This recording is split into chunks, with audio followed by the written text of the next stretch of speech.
Welcome everybody. So today I have a brand new movie review. This could be for Clash of the Titans, starring Sam Worthington as well as Liam Neeson, Ralph Fiennes, and Mads Mikkelsen. This also stars Alexa Davalos as Andromeda. She later becomes queen after her mother, Queen Cassiopeia, ends up getting killed. And this pretty much starts off the war between the Titans. It's pretty much a remake of the original, which stars Harry Hamlin. Personally, original is my favorite just because you use stop motion effects and everything. People, especially kids and stuff, as well as modern adults, would probably think that it's a little bit cheesy and doesn't have that good of visual effects and everything, but that is only because we have been conditioned as adults to kind of not take into effect what happened before. And I think that if you don't learn from history, you're pretty much doomed to repeat it, similar to what happened with this movie. This movie is pretty much about a C-grade film, so if you're looking at this as sort of a high-grade action movie with a little bit of Greek mythology, which I'm really into, then you're pretty much not going to get that in this film. This movie starts off where you see Sam Worthington. He's pretty much a fisherman, and he's, working as a fisherman with his adopted father. His adopted father pretty much raising him from childbirth after Zeus pretty much pushes Perseus onto the family. Perseus doesn't really understand why he did this. He doesn't understand why his father didn't really want him, or why the gods pretty much didn't choose him. That's why he kind of resents the gods later on in this film, which you kind of see within one of those scenes where Perseus is telling his father that he's pretty much no one's son, even though his father says that he's his father regardless of the fact if he's adopted or not. You later see Perseus grow into a man, and you see one of the statues of the gods pretty much collapse. This sends Hades to send in a group of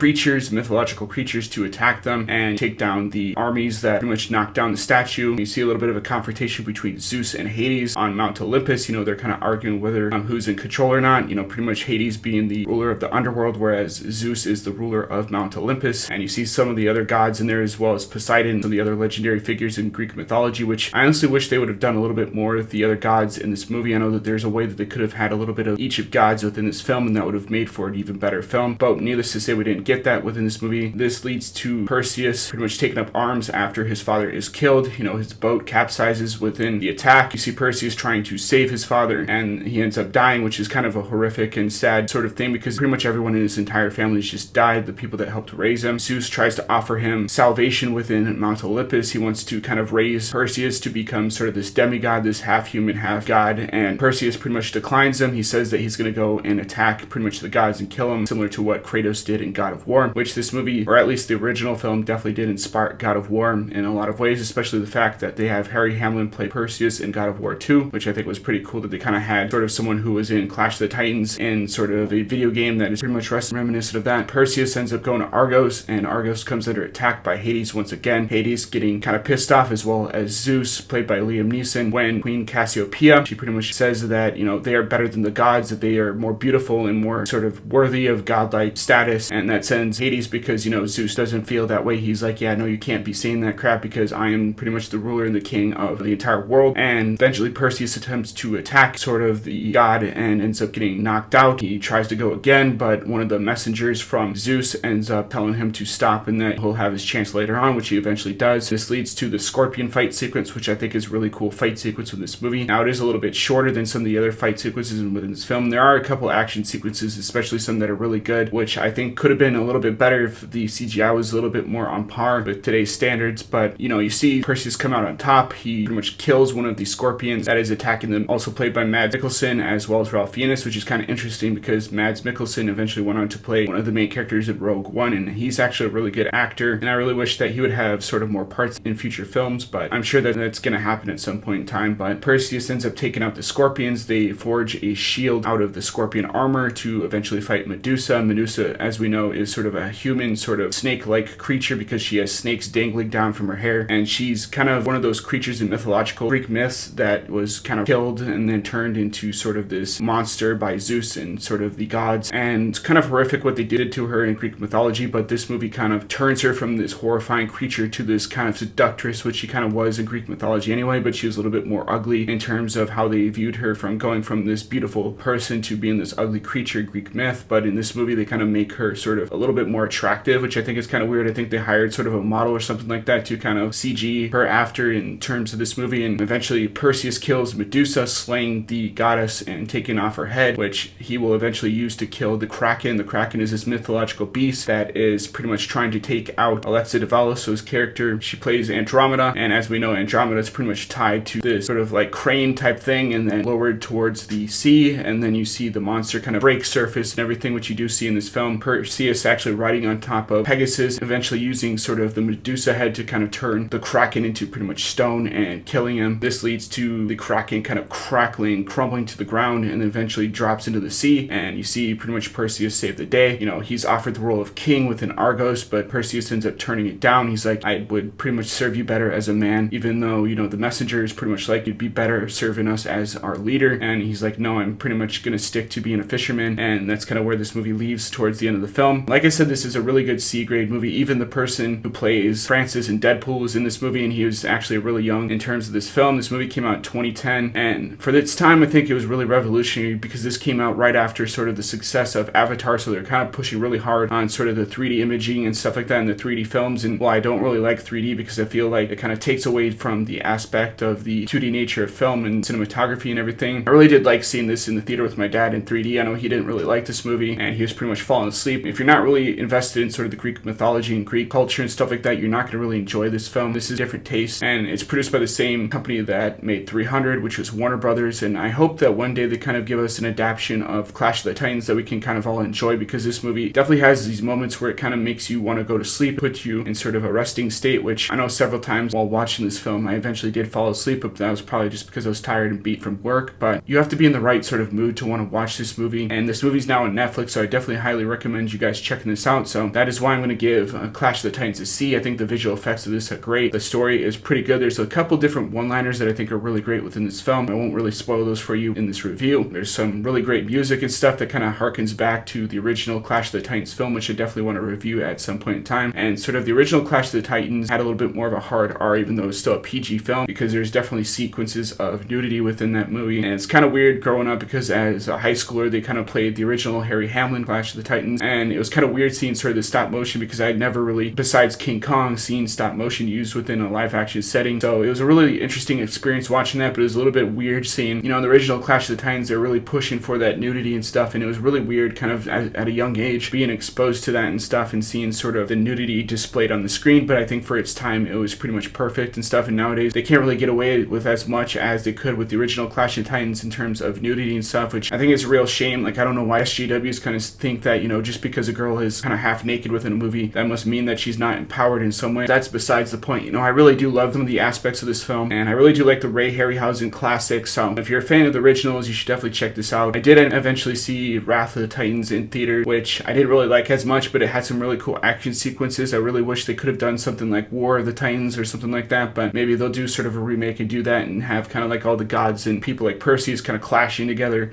which I think could make for a really cool movie. But yeah, anyway, that is my review for Clash of the Titans starring Sam Worthington, Liam Neeson, Alexa Davalos, and Ralph Fiennes. If you're definitely wondering if this is a good movie to check out, definitely check it out. It's pretty much above average, which is why I gave it a C+. It's definitely not in that B or A caliber range, which I don't think it deserves, but it's definitely a fun, enjoyable ride, and I think families as well as adults will appreciate this version. And, you know, if you're really interested, definitely check out the original Clash of the Titans on Blu-ray. I got it pretty much on Amazon. I think you can still get it from Barnes & Noble for a pretty cheap price. I would highly recommend you checking out the original, but close out this video here. So as always, guys, rate, comment, subscribe, and I'll see you guys in the next video. Boys.